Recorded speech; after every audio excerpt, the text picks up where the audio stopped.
Sir next सवाल है हमारा सैलरी के मुतालिक। सैलरी के अंदर एक बहुत बड़ा जो इशू आता है स्पेशली डॉक्टर्स का और अदर भी जो टीचर्स हैं या कुछ और एम्प्लॉयज़ भी, तो उनका एट अ टाइम एक ही एम्प्लॉयर से 149 का टैक्स भी विदहेल्ड हुआ होता है सैलरी के, और 153 1B का टैक्स भी विदहेल्ड हुआ होता है। अब सर जब हम 149 सेक्शन को पढ़ते हैं तो वो तो कहता है कि किसी भी किस्म का कमीशन, किसी भी किस्म का बेनिफिट, गिफ्ट, अलाउंस, हर चीज़ जो है वो सैलरी का पार्ट है। तो जब एक ही एम्प्लॉयर ने एक एम्प्लॉई का 2 सेक्शंस के तहत टैक्स विदहेल्ड किया है, तो क्या हमें 153 1B के तहत जिसको उसने सो कॉल्ड सर्विसेज कह के टैक्स कलेक्ट किया है, उनको भी 149 सैलरी का ही पार्ट बनाना चाहिए और टैक्स को भी उधर ही अकॉर्डिंगली एडजस्ट करना चाहिए, या क्या ट्रीटमेंट होगा? इसके क्या लीगल हैसियत है? क्या वो ऐसी विद होल्डिंग कर सकते हैं लीगली? और जब अगर उन्होंने कर ली लीगल या इलीगल, तो क्या उनका ट्रीटमेंट इनकम टैक्स रिटर्न में सर्विसेज में होगा या सैलरी का पार्ट बन के होगा? बेसिकली सेक्शन 149 नहीं है, सेक्शन 12 है। तो 12 में हम डेफिनेशन पहले देख रहे हैं कि सैलरी की क्या डेफिनेशन है, तो डेफिनेशन के मुताबिक फिर हम इसको देख लेंगे।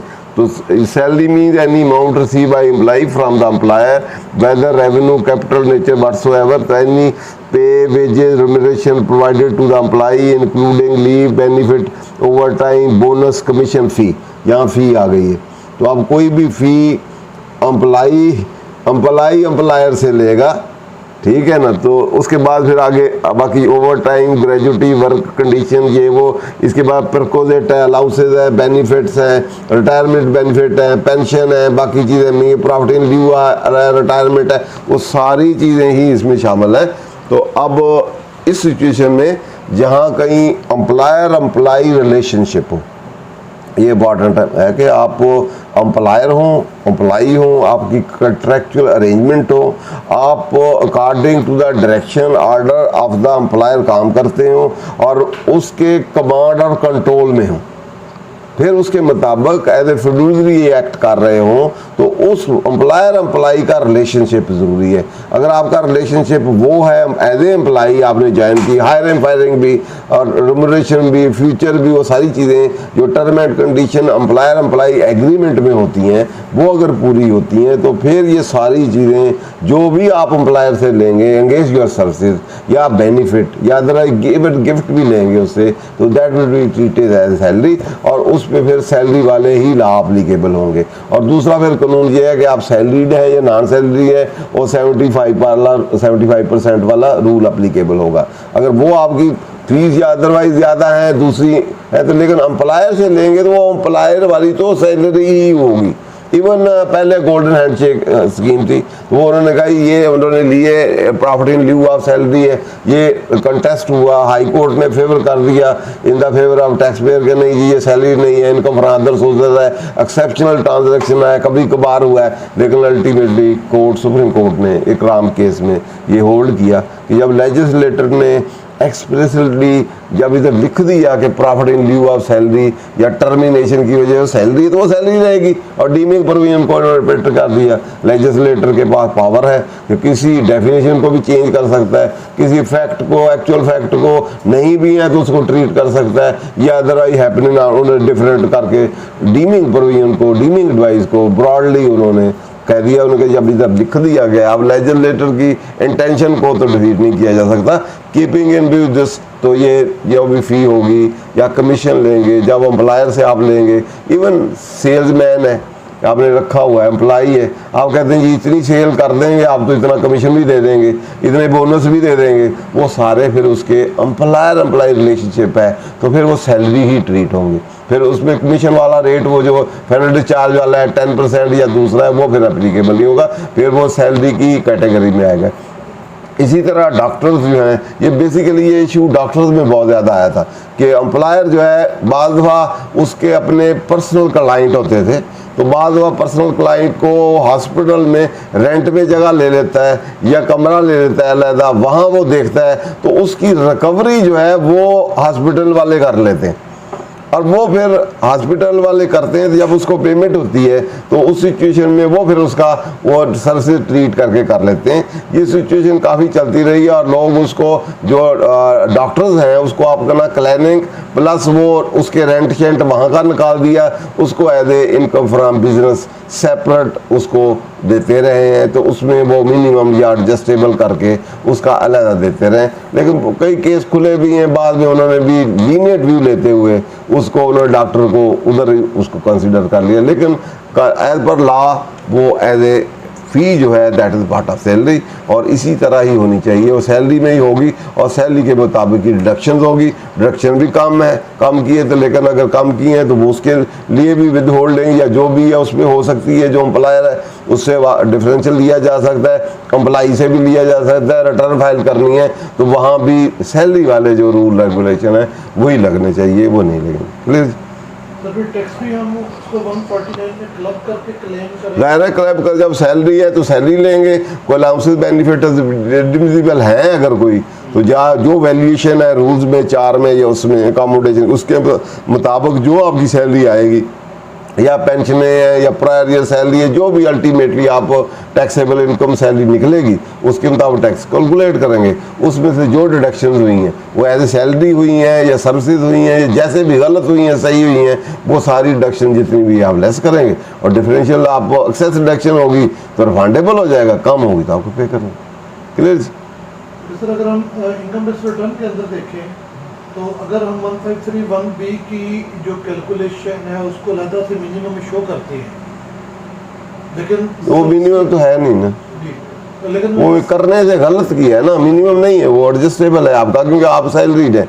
उधर लिखेंगे तो वो तो कंप्यूटर उधर इनकम दूसरे में ले जाएगा ना, आप तो एडजस्टेबल में लिखना पड़ेगा ना, क्योंकि आपकी जो सैलरी है। या फिर उधर लिख देंगे वो खत्म हो जाएगा, यहाँ फिर और देना पड़ेगा, जो इधर क्लेम ही नहीं आएगा। वो मिनिमम फिर देखेगा, मिनिमम वाली कैलकुलेशन लगाएगा, तो वो सही नहीं है। ये मैं फिगर दोनों के क्लब करके 149 में क्लेम हाँ करके उसमें देख लें, उसमें कम ज्यादा होगा ना डिडक्शन, वो डिफरेंशियल तो निकालना नहीं उसने। ठीक है, 149 में जितना भी होगा उसमें आप डाल देंगे, बाद में एक्स्ट्रा टैक्स जो होगा वो आप दे देंगे। सर इसमें 153(1)(b के तहत जो 12% की डिडक्शन है उसका कॉलम भी नहीं बना है 153(1)(b के तहत की जो डिडक्शन है 12% की, उसका यहाँ पर कॉलम भी नहीं है। हाँ नहीं, वो नहीं होगा ना, क्योंकि वो तो गलत किया है ना। आप देखें, आप तो सेमी वाला काट लें, एम्प्लॉयर गलत काम करेगा तो उसके लिए कॉलम कहाँ से बनाएंगे? ठीक है ना भैया, वो तो वो अज्यूम कर रहा है कि ये सर्विसेज है, जबकि वो सर्विसेज नहीं। वो गुड्स भी तो अज्यूम कर सकता है, अज्यूम करके उसमें उसी को कर ले 4.5 या कमीशन करके 10 काट ले। ठीक है, तो फिर वो फाइनल में चला जाएगा 8 पे, उतनी अमाउंट चलेगी। रिटर्न तो फाइल हो सकती है, आप उसको सर्विसेज फाइल कर सकते हैं, सर्विसेज इनकम में देते आप गलत रिटर्न फाइल कर सकते हैं। सैलरी ये जो सैलरी वाली डिडक्शन है उसको सैलरी में डाल लें, और दूसरी वाला इनकम फ्रॉम बिजनेस डाल लें या इनकम फ्रॉम अदर सोर्स डाल लें, प्रॉफिट एंड लॉस बना लें, एक्सपेंस करके उसके मुताबिक आप मिनिमम टैक्स रिटर्न को आप फाइल कर सकते हैं। ठीक है, रिटर्न फाइल कर लेंगे, लेकिन सब्सिक्वेंटली ये भी हो सकता है कि 5 साल कोई भी ना पूछे आपको। ठीक है ना, आप कहें जी आप बिल्कुल ठीक है, ये सर्विसेज था, इसमें कटा भी वो सर्विसेज के मुताबिक है, मिनिमम आपने दे दिया, बहुत अच्छा किया। वो हम इसको अदर सर्विसेज ही समझ लेते हैं और उसको हम सैलरी समझ लेते हैं। लेकिन कोई विजिलेंट होगा तो टैक्स ऑफिसर वो कहेगा भी ये आपने कम किया, उधर तो आपका बनता, इधर तो आपका 10% है, उधर तो आपका बनता है 25%, तो इतना हमने कम दिया है, तो आए ज़रा इसकी अमेंडेड असेसमेंट करते हैं। अमेंडेड में आपकी वो सैलरी प्लस ये डालता हूँ, ये टोटल बनता है, ये आपने दिया हुआ है, बाकी दें, और साथ इसके फाइन पेनल्टी जो भी डिफॉल्ट चार्ज है वो भी दें। आपको रिटर्न फाइल करने से कोई नहीं रोक सकता। अगर आपका वो 4% काट लेता है तो आप गुड्स वाले में क्लेम करके और इनको प्रॉफिट लॉस गुड्स बना सकते हैं सर्विसेज को, वो आपकी मर्जी, जो मर्जी बनाए। लेकिन एक्चुअल वो अकॉर्डिंग टू लॉ नहीं है, वो गुड्स नहीं है या सर्विसेज नहीं है, वो आपकी सैलरी है। अगर रियल करेक्ट रिटर्न आपने करेक्ट डिक्लेरेशन कर रही है तो करेक्ट तो एडिशनल कुछ भी हो सकता है। एरोनियस आर्डर है, भाई ये डीम जो आपने किया है गलत है, मिस क्लासिफिकेशन है, और उसमें 122(5) में स्पेसिफिकली लिखा हुआ है, उसमें एक अंडर असेसमेंट है, एक आपका स्केप असेसमेंट, एक मिस क्लासिफिकेशन भी है, तो इसलिए उस पे ये अमेंडेड हो सकती है, अमेंड करके जो लायबिलिटी आपकी बनती है वो निकाली जा सकती है। क्लियर जी? सर आपकी बात से जो हम समझ पाए हैं कि अगर एम्प्लॉय ने बल्कि एम्प्लॉयर ने अगर गलत भी किया हुआ है तो हम उसकी फिगर्स को रिटर्न में दुरुस्त कॉलम में सैलरी में और उसके टैक्स को दुरुस्त कॉलम 149 में क्लेम करके अपनी रिटर्न फाइल करें। हाँ सही। और अकॉर्डिंगली अगर वो हमें कहते हैं तो उसको हम एक्सप्लेनेशन के साथ अकॉर्डिंग टू लॉ हाँ कब मैं जी जी गलत हेड में काट लिया अप्लायर ने, जबकि मेरा सैलरी थी उसमें काटना। या आप दूसरी जस्टिफिकेशन दे सकते हैं, ये तो मेरा क्लिनिक है, ये तो मैंने सर्विसेज उनके बंदों की दी हैं। ये डॉक्टर हॉस्पिटल के लोग आ गए थे मेरे क्लिनिक पे, तो मैंने सर्विसेज दी हैं, तो इसलिए पैसे उन्होंने दिए, उनके पैसे उन्होंने कलेक्ट कर लिए मेरे बिहाफ पे एज एजेंट। जैसे ऐसे समझ लें कि आपने कोई एजेंट रखा हुआ, उसको एम्प्लॉयर भी है और एज एजेंट भी है, आपके क्लाइंट के पैसे उसमें हॉस्पिटल में काट लिए। तो इसलिए आप वो प्रिंसिपल और एजेंट का रिलेशनशिप अलहदा कर लें और एम्प्लॉयर एम्प्लॉई का अलहदा कर लें कि दो रिलेशनशिप है मेरे, कि मेरे क्लाइंट उधर गए थे, मैंने देखे थे, उसके पैसे उसने काट लिए, लेकिन वो मानेंगे नहीं क्योंकि एम्प्लॉयर एम्प्लॉई का रिलेशनशिप है। जस्टिफिकेशन आप कहीं दे सकते हैं। इससे रिलेटेड एक सवाल है। जी मेरी सप्लाई है टेक्सटाइल रिलेटेड, टोटली टेक्सटाइल की सप्लाई है। 45 एक कहती है पार्ट 4 की 1% उस पर टैक्स डिडक्शन है। कुछ लोग उस पर 1% काटते हैं, कोई 4, 4.5, कोई 5। हम सारी को एक में डाल सकते हैं।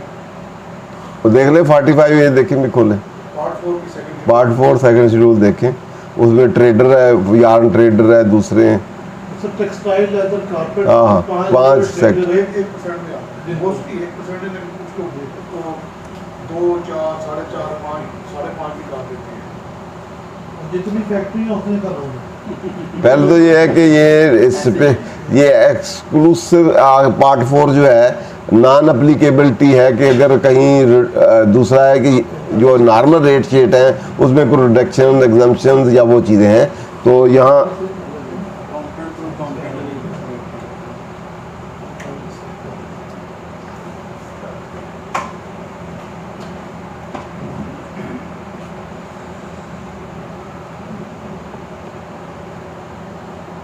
वैसे एक सवाल ये भी उठेगा तो उसने मेरा 1 तो हेल्ड कर लिया है, ये मिनिमम, तो क्या 113 के मिनिमम दूंगा मैं साहब? वो तो कॉलम में डाल देते हैं उसको। ठीक है ना, तो उसका टैक्स हमें ज़्यादा करना पड़ेगा। सिर्फ 45 अभी देख लेते हैं। जी क्या है? ये पीछे ये ऊपर वाला, ये sir the rate of deduction of withholding under class A B इतना shall be 1% on the local sale. पहली बात तो ये है कि ये जो क्लास है ये डील इनकम टैक्स लायबिलिटी से डील नहीं करती, ये विद होल्डिंग से डील करती है। विद होल्डिंग आपका एक्चुअल से कम भी हो सकता है, ज़्यादा भी हो सकता है। कम ज़्यादा फिर मिनिमम फाइनल या रिफंडेबल या एक्सेस पेएबल होता है। तो पहली चीज़ तो ये है कि इसको हम मिक्स मिनिमम से या टैक्स लायबिलिटी से ना करें, इसको to the extent of withholding ही रखें। जी जहाँ भी देख लेते हैं ना कि ये विद होल्डिंग प्रोविजन की रिडक्शन रेट या एग्जम्पशन या उससे डील करती है, क्योंकि 53 सेक्शन पढ़े ना, 53 वेट को इसको फिर पहले इसको देख लेते हैं। 53 सेक्शन जो है ना उसमें एग्जम्पशन की 3-4 कैटेगरी दी है। एक तो पर्सन और क्लास ऑफ पर्सन और गुड्स या इस तरह की चीज़ें या इनकम, क्लास ऑफ पर्सन और इनकम एग्जम्प्ट है। दूसरा रिड्यूस रेट है कि सेकंड पार्ट जो है इसका एक रिड्यूस लायबिलिटी है। थर्ड वाला स्पेसिफिक नॉन अप्लीकेबिलिटी है, कुछ सेक्शन अप्लीकेबल ही नहीं है। तो ये फोर्थ पार्ट में कुछ चीज़ें लॉ में है और कुछ चीज़ों पे कहा गया है कि इन पर्सन पे या क्लास ऑफ पर्सन पे या इन जो कैटेगरीज है या चीज़ें हैं उन पे ये बिल्कुल लॉ अप्लीकेबल नहीं है, या अप्लीकेबल है इस एक्सटेंट तक। जैसे with holding applicable general rate है वो 10 है, 4.5 है, तो यहाँ उन्होंने उसका दे दिया कि इनके लिए स्पेशल कंसेशन है। जितना यहाँ कंसेशन होगा 100% भी हो सकता है, बिल्कुल नॉन एप्लीकेबिलिटी भी हो सकती है, कम ज़्यादा भी हो सकता है, तो वो टू दैट एक्सटेंट उतना होगा। तो अब हम इसको देख लेते हैं। Rate of deduction of withholding tax under class A B. A जो है गुड्स का है और बी जो है सर्विसेज का है, 153 वाला। Of section shall be 1% on the local sale supply and services provided are rendered to the tax payer following in the following category. जहां आप करेंगे इनको सप्लाई करेंगे तो विद होल्डिंग जो जिसको सप्लाई करेंगे वो आपका विद होल्ड जो करेगा सर्विसेज और उस पर 1% होगा। तो बाकी सर्विसेज उधर सर्विसेज पे रेट डिफरेंट है, डिफरेंट किस्म की है, 10 भी है, 8 भी है, कुछ स्पेसिफाइड सर्विसेज हैं जिसमें 3 है, फ्रेट है, तो डिफरेंट किस्म की। यहाँ इन सेक्टर को जो भी आप सर्विसेज देंगे तो गुड्स देंगे तो उसमें इन सारों के 1% होगा। फर्स्ट है textile, article there of carpet, leather, article there of including leather, footwear, surgical और सर्जिकल। इसके बाद एक एक्सप्लेनेशन है, मोस्ट इंपॉर्टेंट है, ऊपर करें बेटा। For the removal of doubt is clarified, the relief of the reduced rate for withholding of tax under section of the is available only to the local supply, sale, supply services made by the taxpayer of category specified at serial number 1 to 5 of the class, provided that the rate of deduction withholding tax under class AB of section आगे चलें बेटा shall be 0.5%, वो 1% था, अब यहाँ 1% service made by trader के लिए उसी को ट्रेडर ऑफ यार्न के लिए 0.5 कर दिया, बाकियों के लिए एक रिड्यूस रेट है, यहाँ उसको भी उसने कम कर दिया। जहाँ ट्रेडर बाइंग सेलिंग और ट्रेडिंग करता है तो उसके लिए 0.5। मैं उनके सवाल को इतना रीडिफाइन करूँ कि मेरा 1 था और 0.5 था, विद हेल्ड हो गया 4.5, बाकी रिफंडेबल हो जाएगा। जी टैक्स सारा क्लेम कर जी, जब कोई एग्जाम्पशन दे दी जाती है ना, जैसे नॉर्मल रेट है आपका 10, तो जहाँ आपको कह दें जी आप पे लगता ही नहीं तो सारा का सारा एडजस्टेबल, लाइबिलिटी जितनी भी आएगी उसमें वो एडजस्ट हो जाएगा, जितना आपकी लाइबिलिटी है एक्सेस आपको सारा फंड मिलेगा। तो इसलिए जो भी डिडक्शन उधर होगी नॉर्मल सर्विसेज हैं ये ऑल सर्विसेज हैं, प्रोफेशनल सर्विसेज, हर किस्म की सर्विसेज, इसमें कोई कैटेगरी नहीं है। ये 5 सेक्टर एक्सपोर्ट ओरिएंटेड सेक्टर है। मैं अगर एज ए टैक्स कंसल्टेंट एक एक्सपोर्टर को या जो टेक्सटाइल में डील करता है उसको सर्विसेज देता हूँ, जी जी, ये सारी सर्विसेज 1% डिडक्ट करेगा। मैं इसमें एक और गुजारिश करूँ, 2 क्लासेज हैं।